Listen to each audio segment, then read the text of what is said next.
Hello, good morning, good afternoon, good evening. I greet you in the name of our Lord Jesus Christ. I have two short videos to show you. One was a very fantastic message from Pastor Jerry Eze. It may not, and as a matter of fact, this is the first time I'm listening to Jerry Eze for 1 minute. Honestly speaking, this is the first time I have sat down to listen to what he has to say for 1 minute. Not that I have anything against him, but I'm just telling you that not presenting this because I hate him or I am asking you to follow him or not. But if one presents himself presentable, we address that person that way, right? So I don't know Jerry Eze. I only know that he has an online prayer platform. Don't even know very well if he has a church, but they say he's in Abuja. So this message, even though that some people will hate it, there are some who hate that hate it. But in order to balance it, at the end of it, there is another video that will balance it. What he is saying is very vital, the joyfulness of a happy home. But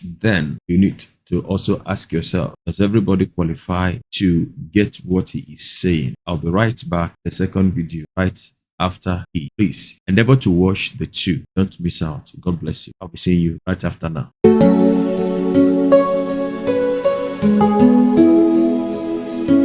You are welcome to the End Time Truth Television, the channel for the lovers of truth, for the truth of the end time. So if you are a lover of truth, give us a subscription and God bless you.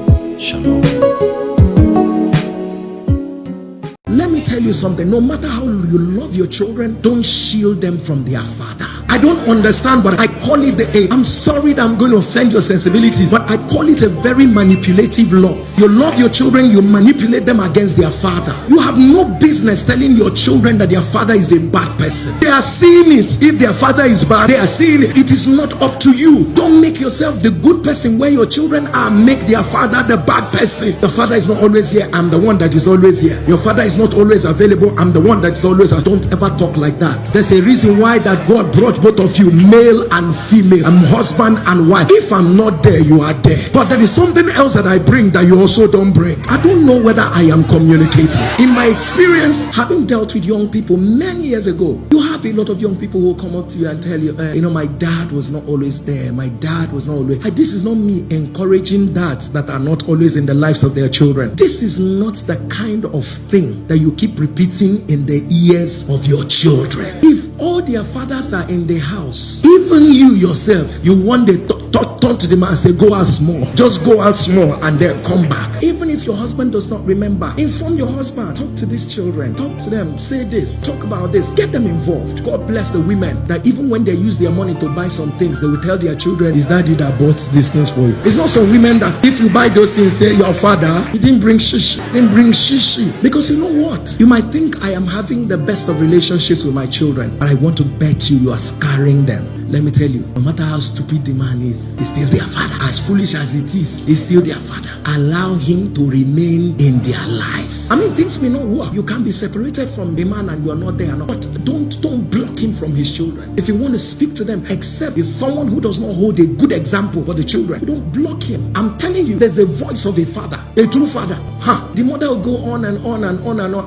The mother can stop it. You are doing it again. You go back and come and stop it. Stop it, oh. You are doing it again. When daddy comes, stop it now. And that is how children are balanced. They become emotionally balanced. I want to say this to every woman here. Don't agree. Please don't make your husband a woman. Your husband is a man. What is new age thinking that we are now thinking now? It is verbally affecting the OCD of a child. And no.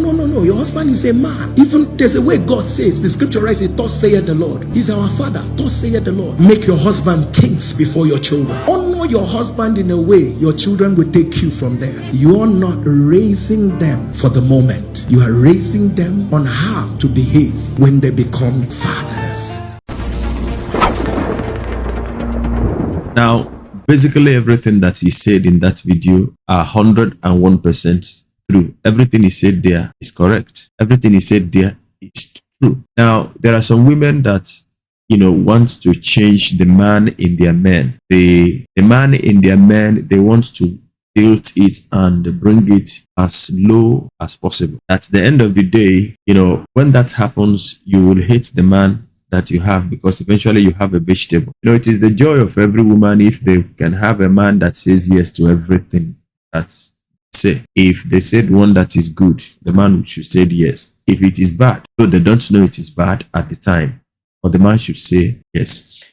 Now, there is something in man that God put in a man, and it is called ego. If you kill that ego, you will hate that man that you have, because eventually he will just pander to every of your will. Whether you are the breadwinner of the home or the man is winning the bread and you are eating the bread, whichever one of you that is eating the bread and the other one is winning it, as much and as long as the man is responsible, please don't kill the man in him. Don't kill the father in him. Before I let you watch this video, let me tell you a story of a woman who went to make sham. She claimed that she said that the man, finance carries women, which is actually a terrible thing. But at the end of the day, she went to do make sham for the man, so that the man, she will become the breadwinner of the house. The man will become the house band of the house. So that worked. She became the manager of the man's business, and every morning the man will just carry newspaper and read.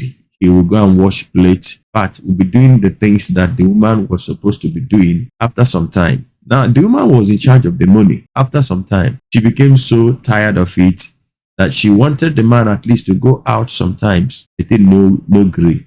Now, the man, would just be like, Mumu, I don't know how to put it now, Moron. Everything. He's even calling, there are some women that their husband called mommy.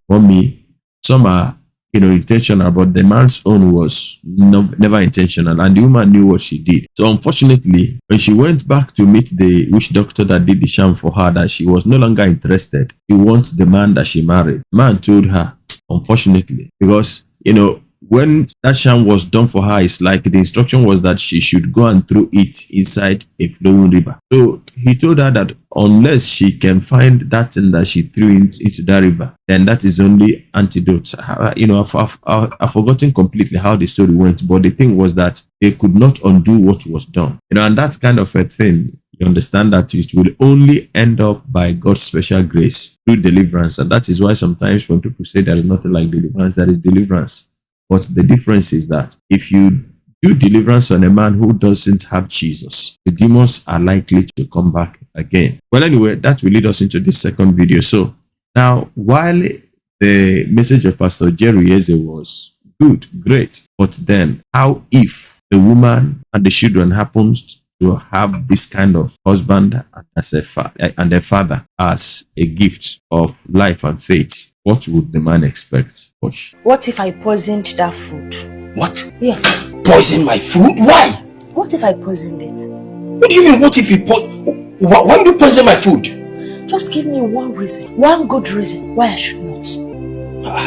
Just give me one reason why I should not. The only thing I gained from marrying you is the roof over my head.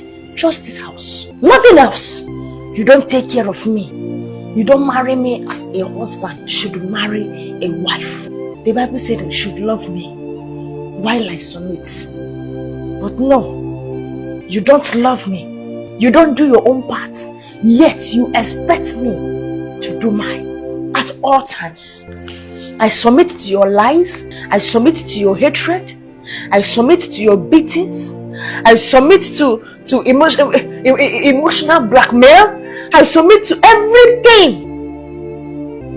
But yet, your own part is so difficult for you to keep. Chief, that's what your friend called you. You go around town, dating one girl from one girl to another, jumping from one skirt to another, languishing money, showing money, spraying money, organizing parties, birthday parties, event parties, for your baby mamas, for your side chicks. But come on to feed me, you cannot. Clothe me, you cannot. Yet you move around, Odogu. What have I gained from you? Nothing. You treat me like a trash in my own husband's house. You bring women home. You make me do the house chores for them as a maid in my own home. You beat me at any slightest mistake. Anything I do is bad. There is nothing I do in this house that is good. Anything I do in this house, the reward is beaten. You beat me in the morning, you beat me in the afternoon, you beat me in the night. At any given time, except you are not around. You even beat me in advance. But I don't have anything to say to you. Continue. I don't know if this is the reason why you came to my father's house to pay my bride price. The whole love you professed, the whole promises you made, this is it. This is what you are giving me back. Right? They will provoke you outside. You will come back to the house to beat me for something I know nothing about. Continue. Just continue. Akwakammanezi. That is what you are. You are better off outside. You know how to impregnate women outside. But have you touched me? Do you? I don't know if you married me to just punish me. Is that what you did? You tell me. If you're tired of this marriage, you tell me. Because this is an act of wickedness. You cut me off from my family. You cut me off from my friends. You don't want me to do any business. You don't want me to work. You don't want me to earn my own money. And you don't give me money. Is that a wickedness? Continue. I will not say you should stop. I've begged and begged and begged. I've pleaded and pleaded and pleaded. I've cried and cried and cried. But I will not. All you want to see me is crying, weeping, and depressed. That is what gives you joy. You think you are wise, but you don't know that you are a fool. You do all those things. Come back to this house to eat a little I could run around to prepare, knowing fully well that your life is in my hands. I can squeeze it. I can break it. I can end it at any time. Yes, I can. But I chose not to. And I will not. Because I will not pay evil for evil. You are evil. You are wicked. If nobody has told you that, I am telling you that. You are evil. Put yourself in my shoes. If I was the one doing it, what will you do? But I will leave it to your conscience. And I will leave it to karma. Because it will surely catch up with you. It will. Thank God you are not even close to me. It's even better. But if you carry HIV outside, you carry it yourself. You. I don't poison your food. I don't have anything to gain from it. I don't have anything to gain. And I will not. So eat your food. Here is your food. Excuse me. House of the Suns Global, where we can feast it all. Bring all your bro. So at the end of the day, that was scripted, please. It was a script. I forgot to mention it. It was a script. But I have known men who are like that. I've met men who are like that. I know a woman who is doing everything she can. She bought a new vehicle for the husband, the place where they are living. She is the one responsible for the paying of the rent, which some amount of money, and she is basically winning the bread, and the man is eating the bread. And the man, when she wanted them to register the business, she brought the man in as one of the directors, and the man gave her 1% of the business and gave either 40% or more to his own brother that had no link to the business, and he took the other percentage. Now, if not that the lawyer who was to hear the document for them read through and they called the woman and said, "Are you aware of what your husband wrote?" She almost said, "There's no problem," until the man insisted, "Please read." And she read and saw. So if you are that kind of a man, or if you are that kind of a woman, or that kind of a man, you are not even part of the business. You know they do anything for the business. Hello? Yeah, good afternoon, Kedo. So at the end of the day, what we're saying is that everybody should be up and doing. Wife has a boundary and the husband must be responsible. He also has what he must do.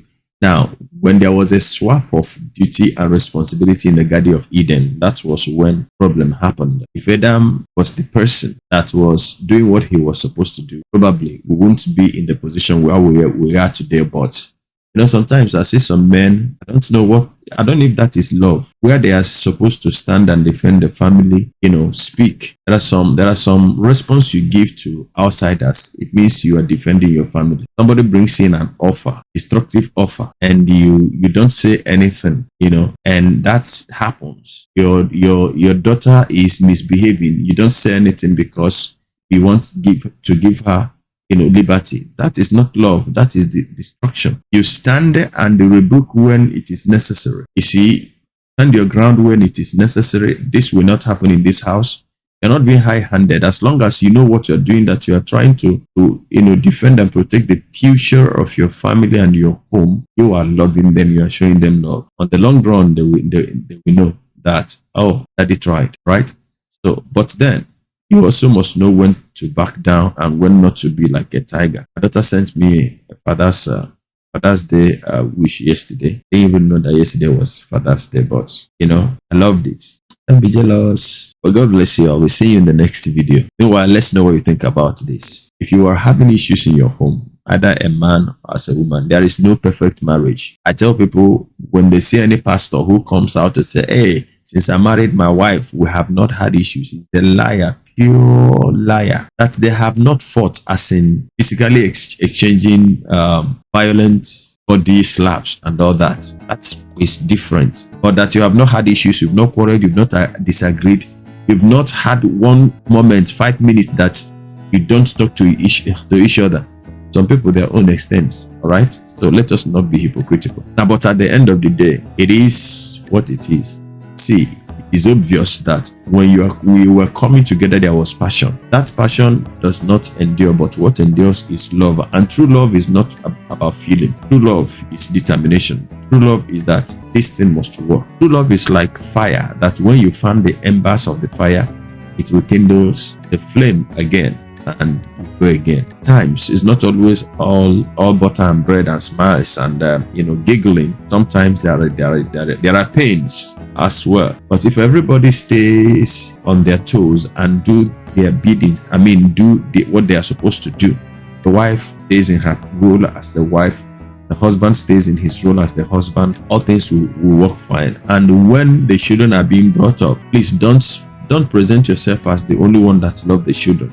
Sometimes the child might be misbehaving and you will just say, wait, let your daddy come back. Now, sometimes it is not good. Yeah, daddy would come back and daddy would stamp his authority. But if you make it look like daddy is the tiger, I am the soft person. Now, that is also a terrible mentality that you may be planting into the children. But if you are the type that, do that which you have to do, let them see you as mommy. Mommy will always talk. Daddy comes back and stands on the authority as the father. Now, they see the two of you agreeing. And don't be the type that when your husband is disciplining your child, even if you don't like how he's doing it, don't stand before the child, challenge the man. You are destroying that child. Allow it to simmer. When you get into the room, honey, this one, that one, whatever you call him, tell him. And also, men, there are sometimes women will be angry that a woman can carry knife or cutlass, and hit the child. If you are around, don't shout on her that, stop that thing.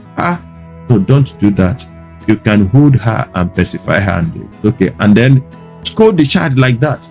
But then drag the woman inside and tell her, one day you will kill somebody here. It's better you use cane. Flog the child as much as you can. Don't be carrying opiri. You know what is opiri? Opiri, like when you want to kill a snake, log. That is opiri. Okay. Don't use opiri for your child. But that will be spoken inside, not before the children. And the Lord give you understanding in Jesus' name. I will see you in the next video. Till then, from me to you.